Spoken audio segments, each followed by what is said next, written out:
तो वैसे तो चाय चाहिए थी बट चाय का नहीं मिला है। यही पीना पानी। इसलिए गाइस कुछ समझ नहीं आ रही थी, शुभ संकेत है कि अशुभ संकेत है। Hey guys, welcome back to my channel shades of Lisha. तो ये है पार्ट 2। तो हमारा प्लान था वृंदावन आने, अच्छा जी, ऐसा है क्या? और यहाँ पे हम क्या क्या एक्सप्लोर करने वाले थे, कहाँ कहाँ जाने वाले थे, कहाँ का दर्शन करने वाले थे, वो हमें पता था। लेकिन अब हमें नहीं पता है कि हम कहाँ दर्शन करेंगे। क्योंकि हमारी प्लानिंग थी कि हम वृंदावन 6 बजे तक पहुंच जाएंगे, जाके मंदिर के दर्शन कर लेंगे, लेकिन हम पहुंचे थे रात के 8 बजे, क्योंकि हम आगरा से वृंदावन पहुंचे थे। कॉलेज का कुछ काम खत्म करना था हमें। तो यहाँ 8 बजे के बाद हमने क्या किया, उससे पहले ये देखो। तो लास्ट व्लॉग में मैंने बताया था कि हम आगरा में यूनिवर्सिटी आए थे किसी ऑफिशियल काम से। तो वहीं कॉलेज में हमें एक लेडी ने ऐसे रिटर्न फॉर्म में गाइड कर दिया था कि कैसे मिनिमल कॉस्ट और मिनिमम टाइम में हम आगरा से वृंदावन पहुंच सके। ऑल्दो हमें रास्ता पता था आगरा से वृंदावन कैसे पहुंचा जा सकता है, बट उस लेडी की हेल्प से हम जल्दी पहुंच गए थे। अगर वो लेडी हमें नहीं बताती तो शायद हम रात के 9 बजे पहुंचते, बट उनकी हेल्प से हम 7 साढ़े 7 बजे तक पहुंच गए थे।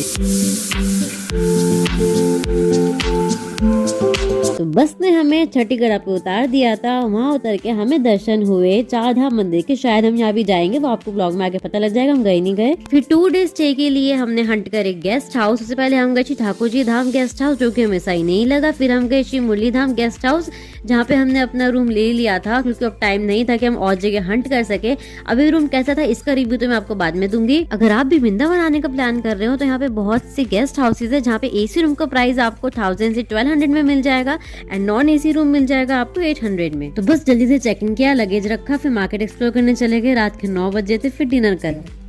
तो अब आए हैं हम डिनर करने, और उससे पहले हमें हो रही थी चाय की तलब। ऑल तो मैं चाय इतना नहीं पीती, पर जब भी मैं बाहर आती हूँ तो मैं जरूर चाय की तलब हो जाती हूँ। तो वैसे तो चाय चाहिए थी बट चाय का नहीं मिला है, तो कोई बात नहीं, इसमें काम कराते हैं। यहाँ पे ना मैं एक बात और बताती हूँ, हम यहाँ पर ना दूसरी बार आए हैं, और पहले हम आए थे 2 साल पहले आए थे।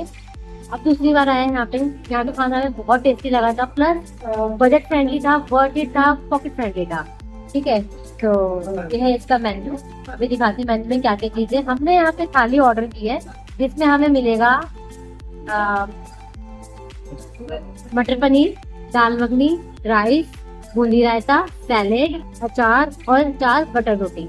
अचार तो इसको इतना टेस्टी है ना, और दाल भी इतनी टेस्टी है ना, बहुत ज्यादा टेस्टी है। यही सब मतलब घर के खाने की आदत है, मतलब घर की तो कभी महसूस ही नहीं होती है यहाँ पे। समझ सकते हो इसके एक्शन से कितने मतलब कितना टेस्टी होगी। मैं इससे ज्यादा एक्सप्लेन करने की मुझे जरूरत भी नहीं है। हाँ, अब हमारा खाना आएगा, हम पेट पूजा करेंगे, फिर काम पूजा करेंगे।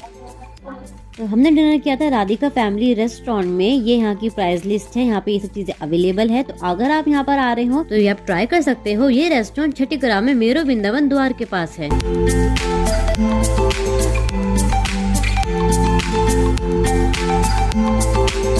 तो ये है यम्मी अचार यहाँ का। इस अचार की स्टोरी बताती हूँ। जब हम लास्ट टाइम आए थे ना, तो लिटरली हम ये अचार ना चुपके से पैक करके लेके चले गए थे। जितना टेस्टी है ये अचार। डिनर करने के बाद हम वॉक करते करते अपने गेस्ट हाउस पहुंच गए थे, क्योंकि गेस्ट हाउस भी हमारा छठीगढ़ में ही था। यहाँ पे मैं एक सजेशन देना चाहूंगी कि वृंदावन में सबसे अच्छे स्टे करने के ऑप्शंस इस्कॉन टेम्पल और प्रेम मंदिर के आसपास ही है। हमें यहाँ पे इसलिए रुकना पड़ा था क्योंकि हमारे पास टाइम नहीं था कि हम और कुछ हंट करें। अभी हमने जो ये रूम लिया है ना, उस रूम का मैं आपको रूम टूर देती हूँ, कैसा है ये रूम और कहाँ लिया है हमने। तो अगर आप वृंदावन आना चाहते हो, तो अगर आपको कोई रूम के बारे में बताता है, गेस्ट हाउस के बारे में बताता है, तो आपको पता होना चाहिए कि कैसा है। जी हाँ, हम गेस्ट हाउस में रुके हैं। चलो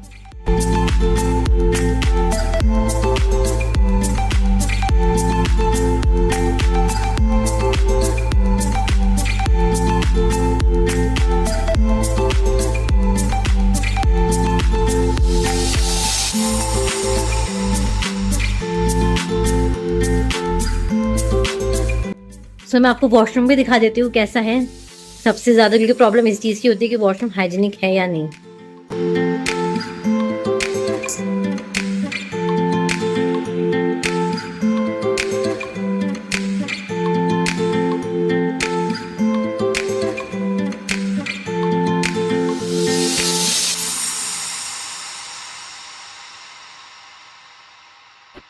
कैसा लगा रूम?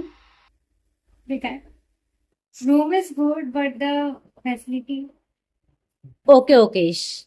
ऐसा कुछ खास नहीं है। सो ये है हमारा रूम। इस रूम की एक और वाइब दिखाती हूँ मैं आपको।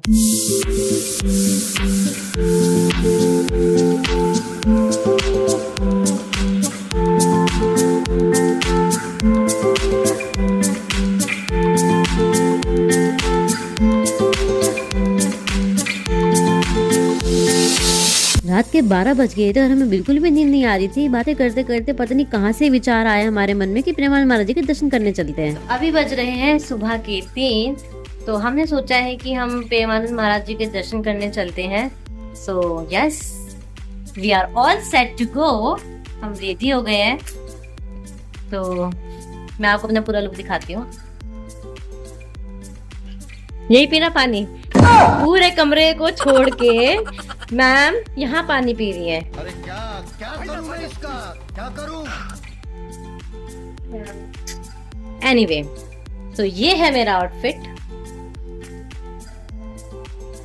हम दोनों ही दिल्ली से ये सोच के नहीं आए थे कि हम प्रेमानंद महाराज जी के दर्शन करने जाएंगे। जो भी हो रहा है सब कुछ अनप्लैंड है।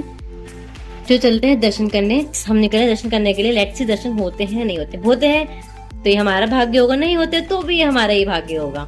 So yes, let's go. हम दर्शन के लिए निकल ही रहे थे कि ये हो गया। सो गाइस, हमारे साथ ना कुछ हो ही जा रहा है, जिसको देख के ना हमें मतलब कुछ अच्छा ना फील नहीं हो रहा है। एंट्री अच्छी है। पता है क्या हुआ? ऑब्वियसली हम गर्ल्स हैं तो हम मिरर कैरी करते ही हैं अपने साथ। सो आफ्टरनून में तमन्ना का मिरर टूट गया, मतलब टुकड़े टुकड़े हो गए। और जस्ट अभी मेरा मिरर टूट गया। सो मतलब मैं क्या समझूं, मतलब लिटरली हम क्या समझे इस चीज को? Isn't it sign for something? क्या भगवान जी हमें कुछ साइन दे रहे हैं?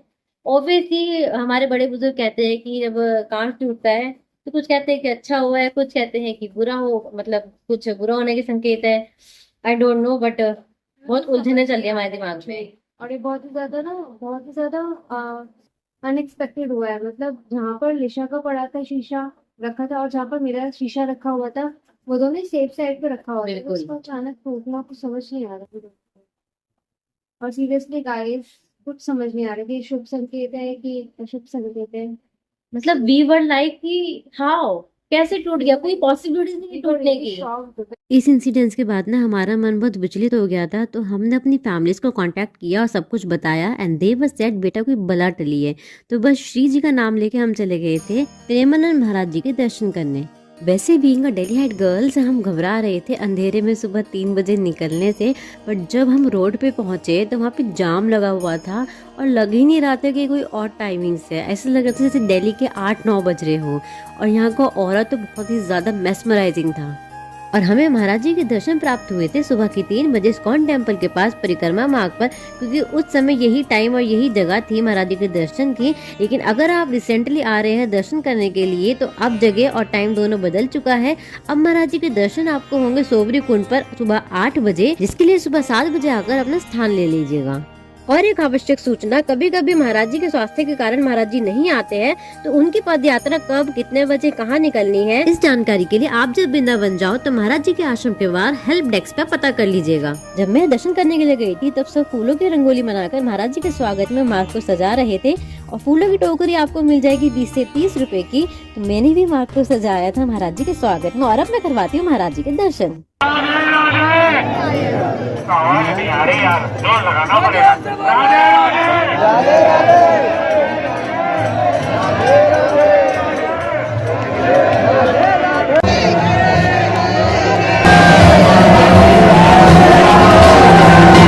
महाराज जी की पद यात्रा के बाद सब मार्ग को नमन करते हैं, क्योंकि उनका ऑरा ही अतुल्य है। दर्शन करने के बाद हम चले गए थे चाय पीने, और चाय पे हमने अपनी चर्चा की। और फिर हम निकल गए थे रूम हंट करने, क्योंकि जिस रूम में हम रह रहे थे वो हमें ठीक नहीं लग रहा था। तो हमने 1-2 रूम देखे, लेकिन हमारी बात नहीं बनी। So we end up with the same room. हम प्रेमानंद महाराज जी के दर्शन करके आ गए हैं। तो यस, बहुत अच्छे दर्शन हो गए हमारे। मतलब मैं बता नहीं सकती क्या ऑरा है उनका।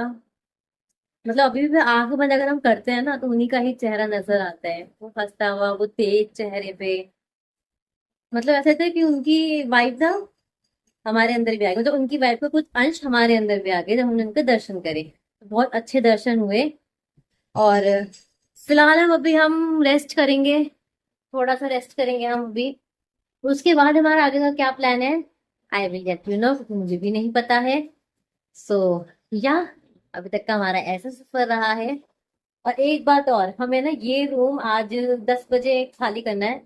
वैसे तो मोस्टली 12 बजे का टाइम होता है, लेकिन यहाँ का ना 10 बजे का है, तो हम बड़ी गलत फहमी में रह गई। उस चक्कर में ना हमारी जितनी भी हमने प्लानिंग की हुई थी ना, तो वो सारी फ्लॉप हो गई है। तो इसलिए मैं आपको बार बोल रही हूँ कि हमें नहीं पता कि हम कहाँ जाएंगे तो क्या करेंगे। तो अब आप समझ में आ गया कि लीशा ऐसे क्यों बोल रही है। Okay, I see you with the next part, जहां हम और भी मंदिरों के दर्शन करेंगे। तो वो देखने के लिए चैनल को सब्सक्राइब कर लो।